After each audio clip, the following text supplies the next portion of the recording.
Face à Face, le podcast de la Faculté des Sciences sociales de l'Université de Liège.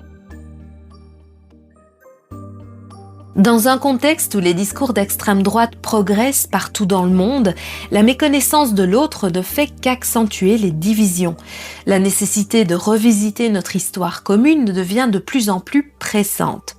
Mon nom est Séverine Marron. Aujourd'hui, dans Face à Face, nous recevons Hassan Bousseta, professeur et chercheur en sciences sociales, pour parler de son ouvrage Entre deux rives. Dans ce livre, il documente les nombreux contacts entre les deux rives de la Méditerranée et en particulier entre la Belgique et le Maroc à travers l'histoire. Il y évoque des échanges intellectuels, des coopérations en termes de travail ou encore les migrations entre les deux pays.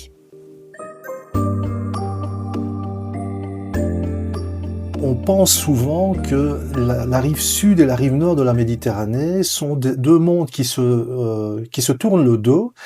Mais cette représentation d'une coupure et d'un fossé qui serait en quelque sorte la mer Méditerranée est trompeuse. Quand vous dites que cette représentation est trompeuse, qu'est-ce qui a rendu cette histoire commune si invisible dans nos récits européens ? En fait, il faut s'interroger sur la manière dont on apprend l'histoire. Alors, et la manière dont on apprend l'histoire de Belgique. Alors pendant longtemps, on a étudié l'histoire de Belgique à travers les travaux d'Henri Pirenne, qui a écrit une histoire de Belgique en 7 tomes, qu'il a écrit sur une vingtaine d'années. Henri Pirenne, c'est un Verviétois qui a enseigné à l'université de Liège et puis à l'université de Bruxelles, et son histoire de Belgique, elle fait un peu autorité.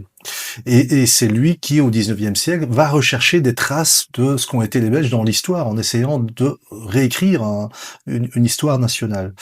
Mais Henri Pirenne a aussi écrit autre chose. Il a écrit un livre qui s'appelle « Sans Mahomet, Charlemagne n'est pas possible ». Il montre bien quelles ont été les connexions, et notamment durant le Moyen-Âge. Donc Charlemagne, qui vient de nos régions, en fait, est tout à fait connecté avec l'Afrique du Nord et avec le monde musulman, puisqu'il est lui-même en contact très fréquent avec la puissance montante du 8e siècle au Moyen-Orient, qui sont les Abbassides. Si Charlemagne quitte nos régions pour aller essayer de conquérir Saragosse, c'est parce que des sultans et des élites musulmanes l'appellent parce qu'elles sont en conflit entre elles. Et il se rend là-bas à leur demande.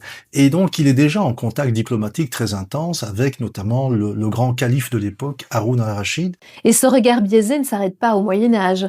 Vous expliquez que le 19e siècle a lui aussi profondément façonné notre manière de voir l'autre. En quoi cette période a-t-elle renforcé cette vision déformée ? On paye un lourd tribut au 19e siècle. Le 19e siècle a été un siècle d'expansion coloniale européenne, et avec elle se sont développés des discours très dénigrants sur les autres, sur les civilisations qui étaient perçues comme inférieures.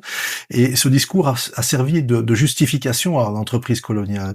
On commence à en sortir tout doucement en Europe de ce discours, mais c'est absolument nécessaire pour bien comprendre que notre histoire, c'est une construction.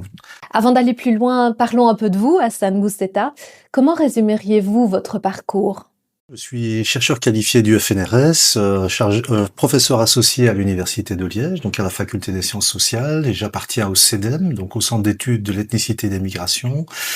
Et donc j'ai étudié ici à l'Université de Liège la science politique.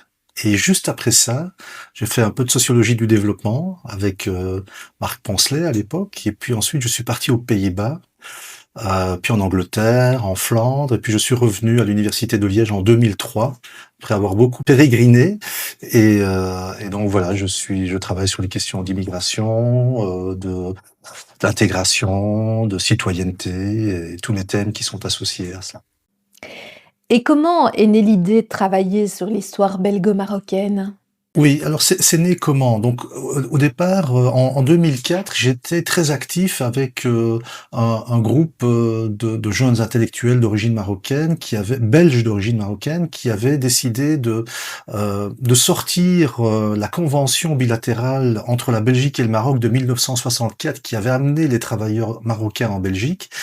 et qui avait décidé de se souvenir de ce qu'avait été l'histoire de l'immigration marocaine au cours des 40 dernières années. Et à l'époque, on s'est rendu compte que l'histoire de l'immigration des travailleurs était assez mal connue et que l'histoire de l'immigration est marginalisée à l'intérieur de l'histoire sociale qui est elle-même marginalisée dans les disciplines historiques. Donc c'était vraiment le parent pauvre et donc on avait un besoin à ce moment-là parce qu'on ressentait que beaucoup de gens qui ont fait cette immigration étaient en train de partir, de mourir et qu'il était temps de réhabiliter leur histoire et surtout de l'écrire. Ce qu'on a fait avec des collègues en écrivant un livre, en faisant la promotion de l'histoire des migrations. Et lors du 60e, mais je me suis dit, il est peut-être temps de regarder les choses autrement parce on a quand même fait beaucoup de travaux sur l'histoire récente, l'histoire contemporaine. Et j'ai voulu me poser la question de savoir, est-ce que le Maroc et la Belgique, et non pas seulement l'immigration marocaine en Belgique, mais les deux pays, est-ce qu'ils se sont rencontrés à travers l'histoire?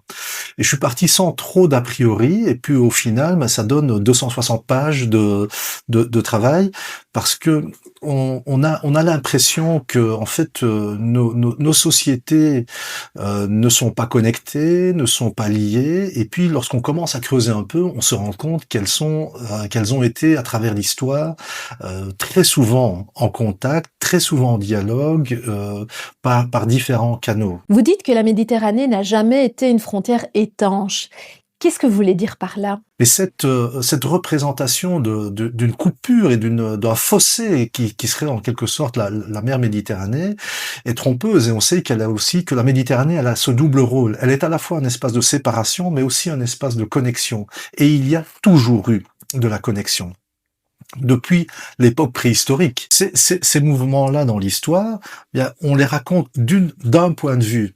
Mon idée, c'est de les raconter d'un double point de vue et d'en faire des histoires parallèles. Parce que lorsqu'on fait des histoires parallèles, bien, on s'aperçoit que l'idée qu'il y aurait eu des empires européens en permanence en opposition avec leurs homologues de l'autre côté de la Méditerranée ne tient pas la route une seconde.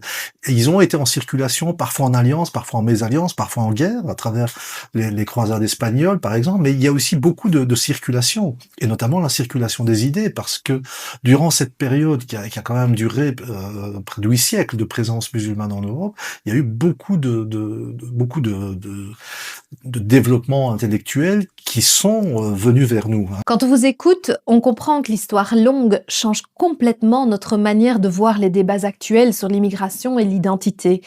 Qu'est-ce que cette histoire nous apprend selon vous? On a sous-estimé, tant pendant les Lumières que ultérieurement jusqu'à nos jours, le rôle décisif qu'a joué la pensée arabe dans la transmission de la tradition grecque. Par exemple, donc ce fait de sous-estimer, à nouveau, en faisant la lecture des deux côtés, hein, donc aujourd'hui on est dans une époque algorithmique par excellence. L'algorithme, le mot algorithme lui-même vient d'un penseur arabe, d'un mathématicien arabe, Al-Khwarizmi, qui a donné son nom à ça. Et donc toutes les sciences, alors quand je dis les sciences arabes, ça veut pas dire des sciences ethniquement arabes, c'était des sciences écrites en langue arabe, mais par des asiatiques, par des persans, par des indiens parfois, et donc c'était la langue scientifique de cette époque, et dont on a parfois occulté les impacts et ce en quoi elle a été constitutive aussi de l'identité européenne contemporaine. Hein. Donc quand on parle aujourd'hui, ces débats sur l'identité judéo-chrétienne qu'on a voulu mettre dans la Constitution européenne, sont des débats qui travestissent un peu cette réalité historique. Bon, d'abord, on peut dire que l'Afrique du Nord, elle était juive et elle était chrétienne avant la Gaule. Hein. Avant les régions dans lesquelles nous sommes, donc elle était dès le 2e, 3e siècle, donc les premières églises chrétiennes sont déjà très diffusées en Afrique du Nord. Donc et puis ça correspond aujourd'hui à une construction qui se veut en rupture avec l'apport musulman. Or, l'apport civilisationnel musulman et arabe, il est aussi constitutif de l'Europe.